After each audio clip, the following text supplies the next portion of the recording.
మీరు ఒక్క నిమిషం ఆగాలి. కాంతారావు గారిని ఎన్టీ రామారావుకి డేట్లు ఖాళీ లేని టైంలో ఆయన చేయడానికి అవకాశం లేనప్పుడు బ్రదర్ కాంతారావు గారిని పెట్టుకోండి, వారు మాలాగే చేస్తారు, వారు మాలాగే ఉంటారని చెప్పి నిర్మాత ఆయన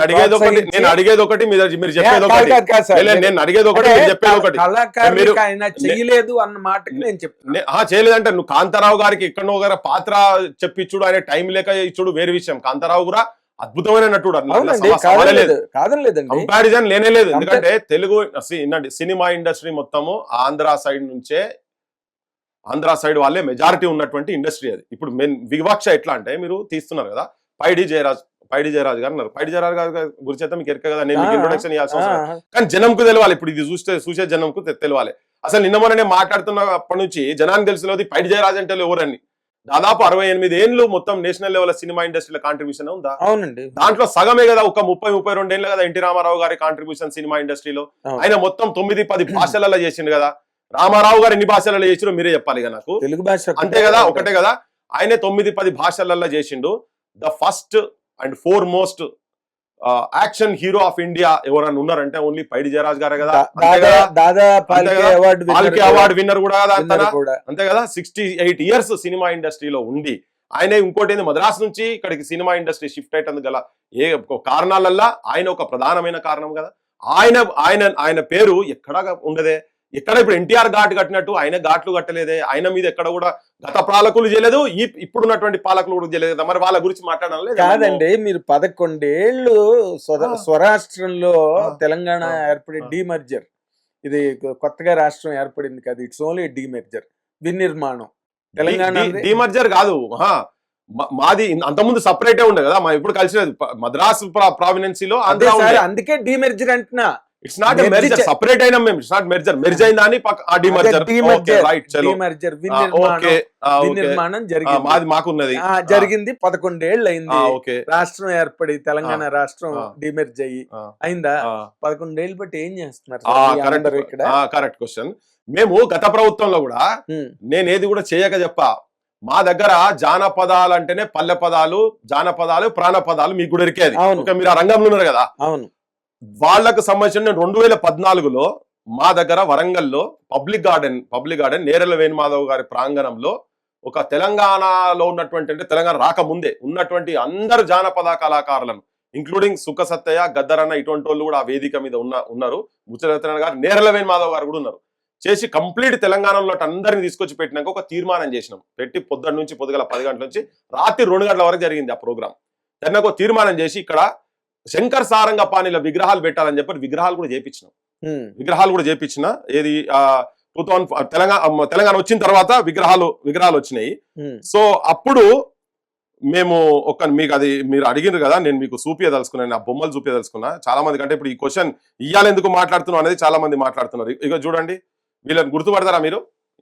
వీళ్ళని గుర్తుపడతారా? నేను చూసానండి. ఎవరిది? సారంగపాణి గారిది. అది ఇంకోటి విగ్రహం చూసిరు కదా, ఇది నేను చూసాను. చూసిరు కదా. ఈ పక్కకున్నది శంకర్ అన్న వైఫ్, సంధ్య పోయింది, కొడుకు కూడా క్యాన్సర్. ఇది నేను చెప్పేదాకా సమాజానికి ఎవరు తెలియదు, మీకు కూడా తెలిసి ఉండదు. ఇన్నరా, ఇది శంకర్ అన్న విగ్రహం, సారంగపాణి తెలుసండి. ఏది మీకా? తెలంగాణ మిత్రులు ఎక్కువ. సరే, ఓకే. ఇది ఈ విగ్రహాలు చేపించైతే ఎవరు సమాజానికి అది తెలిసి ఉండదు కదా.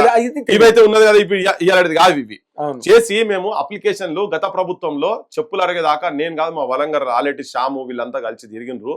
మా నాగరాజు, అంతడుపుల నాగరాజు, నేను కూడా కమిషనర్ ఆఫీస్ దగ్గర పోయి, గవర్నమెంట్ దగ్గర పోతే మాకు పర్మిషన్ లేదు. ఈ విగ్రహాలు అవి శిథిలావస్థలనే ఖతమైపోయినాయి. కానీ ఇది అయిందా? నిన్న మొన్న రీసెంట్ గా వరంగల్లో గదరన్న విగ్రహం పెట్టేటందుకని చెప్పని నేను ఒకనే కాదు, ఈవెన్ కంచైలే గారు కూడా మేము మీటింగ్లు పెట్టినాం, కూర్చున్నాము. కలెక్టర్ల దగ్గర అప్లికేషన్లు మీరు క్వశ్చన్ అడుగుతారు అనుకుంటే నేను అది పట్టుకొని వచ్చేటోని. కమిషనర్ ఆఫీస్ దగ్గర సీళ్లు పెట్టుకొని చేసి పర్మిషన్లు ఇవ్వమంటే పర్మిషన్ ఈ గవర్నమెంట్ కూడా ఇవ్వలే. లాస్ట్ గవర్నమెంట్ అయితే గదరన్నను బయటనే నిలబెట్టారు కదా. సో ఇది మేము యాజ్ ఎ పృథ్వీరాజ్ గా నేను ఇలా కొత్తగా అడుగుతున్నది కాదు. 10 ఏళ్ల నుంచి నిద్రపోయి ఇప్పుడు బాలసుబ్రహ్మణ్యం విగ్రహం ఉంటేనో నాకు ఆయనతో గెట్టు పంచాది లేదు, గూడ పంచాది లేదు, నేను మా గాయకుని కాదు, నేను పోతే ఆయన అవకాశాలు ఇవ్వలేదు కాబట్టి ఇలా పృథ్వీరాజ్ మాట్లాడుతున్నది కాదు. ఇది మేము మా అస్తిత్వ పోరాటం నేను ఇయ్యాలటి నుంచి చేస్తాను. ఇది కంటిన్యూస్ గా జరుగుతూనే ఉన్నది. ఆ మీడియా చూపించలే, ఇలా సోషల్ మీడియా యుగం వచ్చింది కాబట్టి సోషల్ మీడియాలో చూపిస్తున్నారు. రాజశేఖర్ గారు విగ్రహం పెట్టిన టైం కి సోషల్ మీడియా వచ్చేసింది సార్. చెప్పినా మీరు చూడలేగా వచ్చి నేను చూశాను. కానీ ఇప్పుడు జరిగినంత హోరాహోరీ అవును పోరాటం, ఘర్షణ, అసలు ప్రెస్ క్లబ్బుల్లో ప్రెస్ మీట్లు పెట్టి అమ్మ బూతులు బాలసుబ్రహ్మణ్యం గారిని తిట్టడం నేను నా చెవులారా అయ్యో అయ్యో వినండి. ఆ బూతులు ఎందుకు వచ్చినాయి అంటే ఎందుకు వచ్చాయి సార్? ఎవరు బూతులు మాట్లాడదు సార్. మా తరఫుకెళ్ళి ఇంకొకటి నేను చెప్తా సార్, అది ఫ్రిక్షన్ లో జరిగిన అంశం. నేను ఆ రోజు దాని మీద వాయిస్ ఇచ్చిన, ఎట్లయితే రోషయ్య మీద వాయిస్ ఇచ్చినామో, ఎట్లయితే ఎన్టీ రామారావు విగ్రహం గురించి వాయిస్ ఇచ్చినామో, అట్లనే బాలసుబ్రహ్మణ్యం గారి గురించి కూడా వాయిస్ ఇస్తుంది. కాడికి పోతే కెమెరా విజువల్ తీసుకుంటుండండి.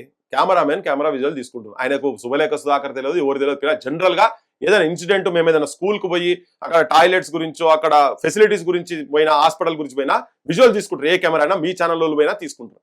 తీసుకునే క్రమంలో డైరెక్ట్ వచ్చి కెమెరా గుంజుకుంటుంటుంది. అప్పుడు నేను ఫోన్ మాట్లాడుతుంటే పక్కకు పోయి, అరే ఎందుకండి మీరు ఎందుకు గుంజుకుంటున్నట్ల కెమెరా ఎందుకు అట్లా తీస్తారు, మీరు ఇక్కడ వీడియో ఎట్లా తీస్తారు? అరే పబ్లిక్ ప్లేస్ అండి, పబ్లిక్ ప్లేస్ తీస్తారు, మీరు అట్లా తీస్తారు అనేది మీకు ఎవరో తెలుసా అంటారా? మీరు తెలుసు, నేను గుర్తుపడతా, మీరు శుభలేఖ సుధాకర్ గారు, మీరు చూడండి, నేను ఈ పదాల కన్నా వేరే వర్డ్ మాట్లాడతారు. మీరేం మాట్లాడలేదు, మాట్లాడే అవసరం కూడా లేదు, అది మా సంస్కారమే కదా. తననే ఇరిటేట్ అయ్యింది బాగా, ఆవేశాలకు వెళ్ళి కెమెరా ఎందుకు గుంజుకుంటున్నారు నాకు అర్థమైతలేదు. దొంగతనం కాదు కదా, ఓపెన్ ప్లాట్ఫామ్ ఇది ఉన్నది. లేకపోతే మీరు అక్కడ బోర్డు పెట్టనుండే, మీరు కన్సర్న్ పర్సన్ కాదు, ఇక్కడ మీరు డైరెక్టర్ కాదు, ఏం కాదు, మీరు ఎవరో తెలియదు, అయినా తీసుకున్న ఆపే అధికారం మీకు లేదు. ఫస్ట్ మీరెందుకు ఆపుతారు? లేకపోతే కట్టుకొని ఉండ్రి, చుట్టంతా కట్టుకొని చేయను ఉండ్రి అని చెప్పాలి. సో అది దాని తర్వాత అది ఫ్లేరప్, డెఫినెట్ గా అది ఫ్లేరప్ అయింది. అక్కడ నుంచి ఫ్లేరప్ అయింది. ఎస్పీ బాలసుబ్రహ్మణ్యం మీరేదైతే అన్నారో, రోషయ్య గారికి అభిమానులు ఉండకపోవచ్చు తర్వాత సంగతి, కానీ తన రాజకీయాలకు అతీతంగా ఉన్నటువంటి పర్సనాలిటీ కాబట్టే తనకు ఎక్కువ ఫ్యాన్ ఫేర్ ఉంటది. అందుకనే చర్చనీయ అంశం కూడా జరిగింది కదా. కరెక్ట్ మాట ఒప్పుకున్నారు సార్.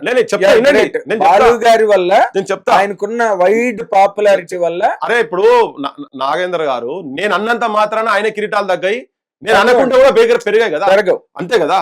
సో ఆ రోజు కూడా నేను ఏం చెప్పినా అంటే, మా ప్రాంతంలో ఈ ప్రాంతం అస్తిత్వం గురించి కొట్లాడినటువంటి వాళ్ళయి ఆ స్థానం వాళ్ళ కలిగిన తర్వాతనే దీని గురించి ఆలోచించండి, 4 రోజులు ఆపండి. ఇది పరదా వేసి పెట్టిండ్రు కదా. మీరు మీది వ్యక్తిగతమైనది ఏదైతే మీరు మాట్లాడుతుందంతా మీ వ్యక్తిగతం అండి. అంటే మైక్రో లెవెల్లో, మ్యాక్రో లెవెల్లో ఆలోచిస్తే ఇది కంప్లీట్ తెలంగాణ రాష్ట్ర వైఫల్యం కింద లెక్క పెట్టాలా వద్దా? వినండి, నేను కూడా చెప్తున్నా, రాష్ట్ర ప్రభుత్వ వైఫల్యమే. ఆడ విగ్రహం పెట్టాలని జీవో ఇచ్చిన సాహసం చేసుడే దుస్సాహసం అది. ఎందుకంటే మొదలు దానికన్నా వెనుక ఈ తెలంగాణ చరిత్ర ఏంటిది, తెలంగాణ ఎవరెవరు గురించి పాడినరు, ఎవరెవరు ఏ సాహిత్యం తోటి పాపులర్ అయినరు. ఇప్పుడు మీరే అన్నారు, ఇప్పుడు ఇది మాట్లాడిన తర్వాత ఇప్పుడు మేము కూడా ఉన్నట్టు మాట్లాడకాడికి వచ్చింది. నేను ఫస్ట్ డే మాట్లాడిన దానికి ఇలా మాట్లాడడానికి తేడా ఉంది. చెప్తా, నేనేం చెప్తున్నా, ఇప్పుడు ఈ ప్రాంతంలో అంటే నేనేమంటున్నా, పైసల గురించి పాట పాడినోనికి పట్టాభిషేకం అయిందని ఇప్పుడు నేను చెప్తున్నా ప్రభుత్వం అధికారికంగా. ఎందుకు మాట్లాడాల్సి వస్తుంది? ఇక్కడ ప్రజల గురించి, ప్రజా సాహిత్యం తీసుకొని ఈ ప్రజల గురించి సర్వమొడ్డి, ఈ ప్రజల అస్తిత్వం గురించి మొత్తం అన్ని జీవితాలు వాళ్ళ కుటుంబాలు వదిలి ప్రాణాలు అర్పించినటువంటి వాళ్ళు ముందటి స్థానంలో ఉండాలనా లేదా అనే క్వశ్చన్ మేము చేస్తున్నాం. మీరు చెప్పిన లెక్క ప్రకారం నారాయణ రెడ్డి గారు, దాశరథి గారి విగ్రహాలు కూడా పెట్టరా? అందుకనే కదండి నేను మొత్తుకునేది అది కదా. నా నిజాము రాజు తరతరాల బూజోని గోడల మీద ఉండి జైళ్లలో ఉండి రాసినటువంటి వాళ్ళు, ఆ చల్లని సముద్ర గర్భం దాచిన బాణలమెంతో, ఆ నల్లని ఆకాశంలో కానరాని భాస్కరులెందరో అని రాసిన మా దాశరథి రంగాచారి గారి ఉండాలనా లేదా అనేది వాళ్ళు జైళ్ళ నుండి ప్రజల గురించి బతికి ప్రజల గురించి చచ్చిపోయినటువంటి వాళ్ళు, ప్రజా పోరాటాలు ఉన్నటువంటి వాళ్ళై ఉండాలనా లేదా అని అడిగినాం కదా. అదేనండి, ఆయన కూడా సినిమా కవి, ఆయన కూడా పారితోషికాలు తీసుకునే పాటలు రాశారు. వినండి, అటువంటి వాళ్ళ. కానీ ఈయన ఎక్కడ పోరాటాలు చేయలే, బాలసుబ్రహ్మణ్యం ఎక్కడ పోరాటాలు చేయలే, ముచ్చర్ల సత్యనారాయణ గారు, నారాయణ రెడ్డి గారి గురించి నేను మాట్లాడలే. ఇంకా నారాయణ రెడ్డి గారు ఒకవేళ బాలసుబ్రహ్మణ్యం గారు పెట్టేది ఉంటే నారాయణ రెడ్డి కూడా పెట్టాల్సిన అవసరం ఉంటది కదా. అందుకే చర్చ వచ్చింది కాబట్టి చెప్తున్నా. వాళ్ళకన్నా ముందు పోరాటాలు చేసినటువంటి గద్దరన్నయ్య కావచ్చు, లేకపోతే మా గూడంజన్నయ్య కావచ్చు, మా అందశ్రీలయ్య కావచ్చు, ముచ్చర్ల సత్యనారాయణ గారు అసంటోళ్ళయ్య కావచ్చు, ఇటువంటి వాళ్ళ ముందు అవ్వల్ స్థానంలో ఉండాలి కదా. ఫస్ట్ ఇక్కడ పోరాటం, ఆ సాహిత్యం, ఆ జనపదాలు, ఆ బతుకు పోరాటంలో వచ్చినటువంటి సాహిత్యం రాసిన మా సుద్దాల హనుమంతులు కావచ్చు, వీళ్ళెవరు పారితోషకాలకు ఇవే కావాలని కొట్లాడేది, సత్యాలు ఇవి అంతే, ఇవి కావాలని మేము అడుగుతున్నది. మీరు ఎందుకు తెలంగాణ రాష్ట్రం సాధించుకున్న తర్వాత మిలియన్ మార్చిలు చేసి అన్ని వందల మంది యువకులు చచ్చిపోయి, ఇంత ప్రాణార్పణ జరిగి, ఇంత బలవన్మరణాలు ఈ గడ్డ మీద జరిగి, ఇంత స్వరాష్ట్రం ఏర్పడిన తర్వాత మీలాంటి మేధావులు పోరాట యోధులు మీరందరూ ఏమైపోయారు? ఎందుకు సుద్దాల హనుమంత్ గారి విగ్రహం ఇక్కడికి ఎందుకు మాట్లాడుతున్నామండి? అదే ఇప్పుడు ఈ మాటలు నా తెలంగాణ ప్రజలు వినాలి. ఇప్పుడు మీరు మాట్లాడుతున్న మాటలు ఉన్నాయి కదా, సిగ్గు తెచ్చుకోవాలి మా తెలంగాణ ప్రజలు. ఇప్పటికి ఇంకా మీరు మాట్లాడుతున్నారు కదా, మీరు ఆ ప్రాంతంకి వెళ్ళి వచ్చినా ఇక్కడ ఉన్నా గానీ మీరు మాట్లాడుతున్నారు కదా 11 ఏళ్ళు పడుతుందా అని. ఎస్ కరెక్ట్, అది మా తెలంగాణ ప్రజల తప్పు. ఇది మాకు అవమానమే ఇన్ని రోజులు. ఎందుకంటే మేము తీసుకొచ్చుకొని పెట్టుకున్న పాలకులు గతంలో ఉన్నటువంటి సమైక్య పాలకుల దగ్గర బాంచన్గిరి చేసినటువంటి వాళ్ళు అదే మనస్తత్వంలో ఉన్నాడు రేవంత్ రెడ్డి కాడి వరకు. సార్ కేసీఆర్ గారు అన్నిటికీ ఎదురొడ్డి అన్నింటినీ వ్యతిరేకించి అన్నింటినీ ప్రతిఘటించి ఆయన టీఆర్ఎస్ పార్టీ పెట్టి ఆయన ప్రభుత్వంలోకి వచ్చిన వ్యక్తి అండి. ఎవరికి బానిస అయినా కేసీఆర్ వినండి కేసీఆర్ ఒక్కడితో తెలంగాణ రాలేదండి. ఇప్పుడు కొన్ని మాట్లాడితే చాలా ఉద్యమాలు పోరాటాలు ఇవి చాలా డీప్ గా పోవాల్సి వస్తుంది. కేసీఆర్ ఉద్యమాలను ఓట్లుగా మలుచుకొని ముఖ్యమంత్రి అయినటువంటి వ్యక్తి. విన్నరా? కేసీఆర్ తోని కాదు త్యాగాలు, కేసీఆర్ ఇంట్లోకెళ్ళి జరగలే త్యాగాలు. తెలంగాణ వస్తే మా బతుకులు బాగుపడతాయి అని చెప్పి నిరుద్యోగులు కావచ్చు, యువకులు కావచ్చు, ఉద్యమకారులు కావచ్చు మీరు చెప్పింది కదా. అందుకనే మీరు కేసీఆర్ క్రెడిట్ ఇవ్వకండి. ఇట్లాడంటే కేసీఆర్ కూడా మా ఊళ్ళో పాడేలే మొయ్యలే. మా ఊళ్ళు చచ్చిపోతే మా గూడంజన ఆఖరి కోరిక కేసీఆర్ కలుస్తా అంటే కూడా ఆయన కలవలే. కానీ ఇక్కడ కొంతమంది సమైక్యవాదుల ఈ చచ్చిపోతే సినిమా వాళ్ళ దగ్గర పోతే హోంగార్డ్ల లెక్క నిలబడి అటు ఇటు పక్కకు జరిపినటువంటి ఘనత మా కేసీఆర్ కు ఉన్నది. అది తెలంగాణ దౌర్భాగ్యమే. ఇది మేము బరాబర్ ఇక్కడ రాజకీయ నాయకత్వము అట్లా ఉంది కాబట్టినే పెద్ద పెద్ద సినిమా స్టార్లు ఇక్కడ పోయినోళ్ళు మా రఘువీర్ రావు గారు అసంటోళ్ళు చచ్చిపోతే కూడా కేసీఆర్, ముచ్చర్ల సత్యనారాయణ గారు చచ్చిపోతే కూడా కేసీఆర్ రాలే, ఒక స్టేట్మెంట్ ఇచ్చిండు. ఎవరి ముచ్చర్ల సత్యనారాయణ గారు అంటే ఫస్ట్ కలపాలన్నా idli sambar go back movement start చేసిన, గైర్ ముల్కీ మూవ్మెంట్ స్టార్ట్ చేసినటువంటి వ్యక్తి.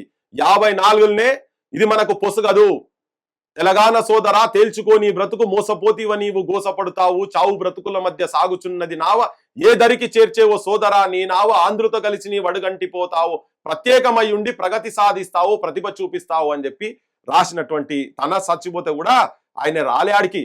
కానీ ఇక్కడ హైదరాబాద్ లో కొంచెం సినిమా వాళ్ళకు మా గూడంజన కలుస్తా అంటే రాలేదు, మా గద్దరన్న కలుస్తాను ఆయన అని చెప్పానంటే కూడా ఆయన లోపలి రానియకుండా గేట్ కాడ నిలబెట్టి అవమానపరిచినటువంటి మహానుభావుడు ఆయన కేసీఆర్. సో కేసీఆర్ తోటి మాకేదో తెలంగాణకు ఒరిగిందని మేము చెప్తలేం. ఇప్పుడు ఈయనతో కూడా ఒరిగేది ఏం లేదు. Live news, entertainment shows, movies, digital magazines తో పాటు మీ జిల్లా వార్తలను కూడా ఫ్రీగా చూడొచ్చు. ఇంకెందుకు ఆలస్యం, వెంటనే హిట్ టీవీ యాప్ ని డౌన్లోడ్ చేసుకుని ఫ్రీగా ఎంటర్టైన్మెంట్ పొందండి. Hit TV app. Hit TV app. Please download hit TV app. Hit TV app ని ఫ్రీగా డౌన్లోడ్ చేసుకుని ఎంజాయ్ చేయండి. మీకు నచ్చిన ఎంటర్టైన్మెంట్ కోసం హిట్ టీవీ యాప్ ని ఫ్రీగా డౌన్లోడ్ చేసుకుని ఎంజాయ్ చేయండి. హిట్ టీవీ యాప్ ని డౌన్లోడ్ చేసుకుని ఆస్వాదించండి, ఆశీర్వదించండి. ఇంతమంది సెలబ్రిటీలు హిట్ టీవీ యాప్ ని డౌన్లోడ్ చేసుకోండి అని చెప్తున్నారంటే ఎంత మంచి యాప్ ఆలోచించండి. అమెరికా అమెరికా అమెరికా అమెరికాలో చదవాలనుకునే వాళ్ళకి విశ్వసనీయమైన పేరు మన శౌర్య కన్సల్టెన్సీ. UK లో 1 year masters, UK లో 1 year masters, 2 years work permit up to 5 years visa. Contact Saurya Consultancy. Contact 89851 89851.